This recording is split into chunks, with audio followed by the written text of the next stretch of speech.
আপনাকে আমি একটা প্রশ্ন রাখতে চাই যে যেই জায়গাটায় এই যে ফায়ার এক্সারসাইজটা হয়েছে সেটা চিকেন স্নেক বলে আমরা ভীষণ রকমভাবে মানে বাংলাদেশের তরফ থেকে মৌলবাদীরা এবং অনেকেই যারা বলছেন যে চিকেন স্নেক আমরা বাদ দিয়ে দেবো, পুরো সেভেন সিস্টার্স আমরা দখল করে নেবো, এই সমস্ত হাওয়াবাজি কথাবার্তা সব চলছে।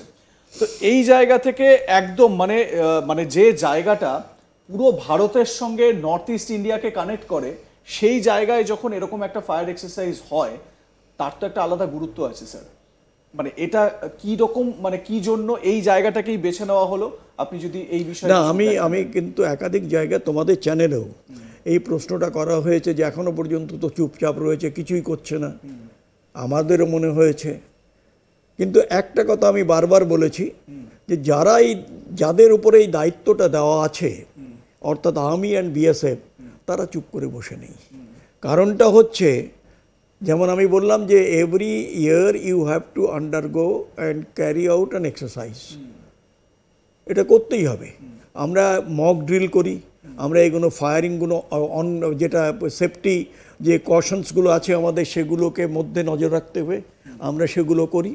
এবং সেই জায়গাটা কেন, আজকে যদি আমার একটা সিমুলেটেড টার্গেটে আমি এখান থেকে ফায়ার করলাম এবং সেটা যে অন টার্গেট হলো, আমার বুকটা ফুলে গেল যে নো, অ্যাবসলিউটলি, যে আমার মেশিনারি এবং আমি এই দুজনকে নিয়েই তো আমার একটা আওয়ার্ড করে তো আমি একা নই, অনেকে রয়েছে। তারা প্রত্যেকে যে ডিউটিটা যদি ইনসিঙ্ক না করে তাহলে কিন্তু এই অ্যাকিউরেসি আসবে না, হতে পারে যেটা খারাপ হয়ে যেতে পারে, তখন আবার সে মেকানিক ডাকো and all those thing. But fortunately আর আমি বলবো যে এক্সেলেন্টলি যে প্র্যাকটিসটা করা হয়েছে, I am sure that it must have gone across পূর্বতন আমাদের মিত্ররাষ্ট্র। এখন আমরা বলতে পাচ্ছি না যে পাকিস্তানের গিয়ে ছত্রছায়ায় যারা এখন বড় হচ্ছেন তাদের একটা স্ট্রং মেসেজ দেওয়া যে don't play with us, it will be very expensive for you. কারণটা হচ্ছে যে আজকে ভারতবর্ষ যে ক্ষমতায় আছে এবং আমাদের যারা স্ট্রেংথ যে ইনক্লুডিং প্যারামিলিটারি ফোর্সেস খুব কম নয়, কিন্তু খুব কম না। আমি এই জন্য বলছি যে আমি তোমাকে ইনিশিয়ালি বলেছিলাম যে 15টা ব্যাটালিয়ন নিয়ে আমরা কিন্তু 71-এর লড়াই লড়েছি এবং 303 রাইফেল দিয়ে, যেটা বোধহয় আজকাল ওই ইয়েটা করে নিয়ে সিনেমায় দেখায় টাকায় কিনা, যাতে গুলি না থাকে না। Today the BSF is the largest border guarding force in the world এবং ম্যাক্সিমাম শহীদ হয়েছে প্যারামিলিটারি ফোর্সে কিন্তু আমাদের আর সিআরপিএফ। এবং আমাদের we feel proud of it, we feel proud of it that yes, আমার জীবনে আমি আমার যারা ইয়ে করেছে তারা এই দেশকে বাঁচাবার জন্য একবারও চোখের পলক পর্যন্ত ইয়ে করেনি যে আমি আজকে আমার দেশ মাতৃকার জন্যে আমি তৈরি হয়ে লড়াইতে যাচ্ছি, আমি জানি না আমি ফিরবো কিনা, কিন্তু আমি তৈরি আমার মাতৃভূমিকে রক্ষা করার জন্যে। সিমিলারলি এই যে আমরা এক্সারসাইজটা দেখলাম, এটায় যারা এক্সারসাইজটা করালেন ইনক্লুডিং দ্য কোর কমান্ডার, তারা রিঅ্যাসিওর্ড হলেন যে my instrument and the boys are ready for any kind of situation. সিচুয়েশনের জন্য we are ready. If the balloon goes up we are ready and will pounce them.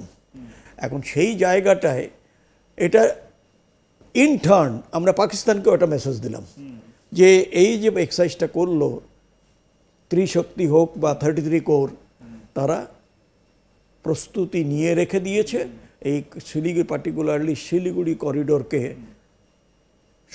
মানে চারদিক দিয়ে ঘিরে রেখে সেখানে যেন কেউ বাঁদরামি না করার চেষ্টা করে। একদমই এই জায়গা থেকেই স্যার আমরা আমাদের পরবর্তী যে আলোচনা সেই আলোচনায় আসব।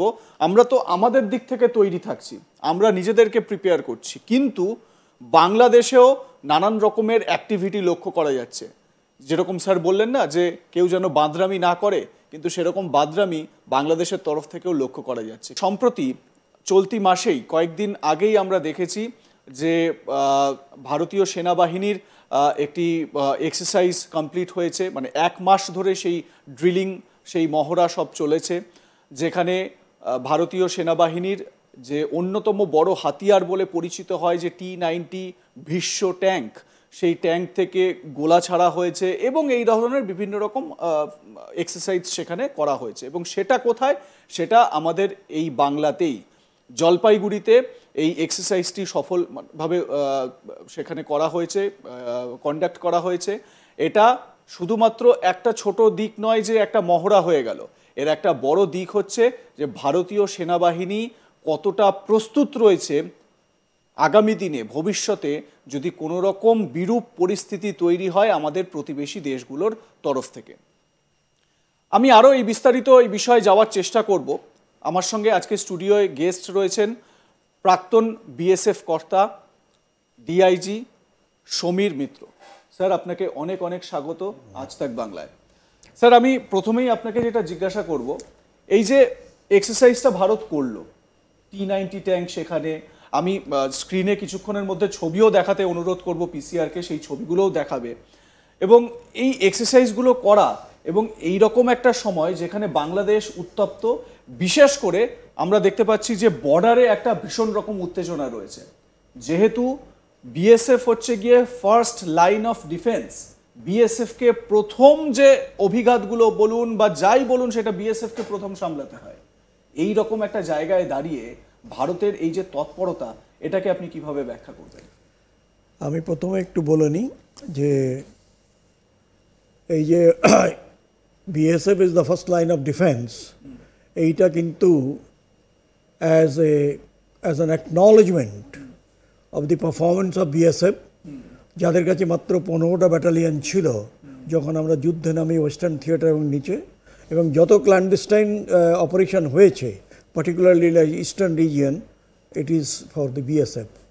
তো সেই জায়গাটায় যুদ্ধের শেষে শ্রীমতী ইন্দিরা গান্ধী, দি দেন প্রাইম মিনিস্টার, উনি নিজে হাতে লিখে একটা চিঠি আমাদের দেন। তাতে বলা হয় যে BSF is the first line of defence. এটা অনেক আমাদের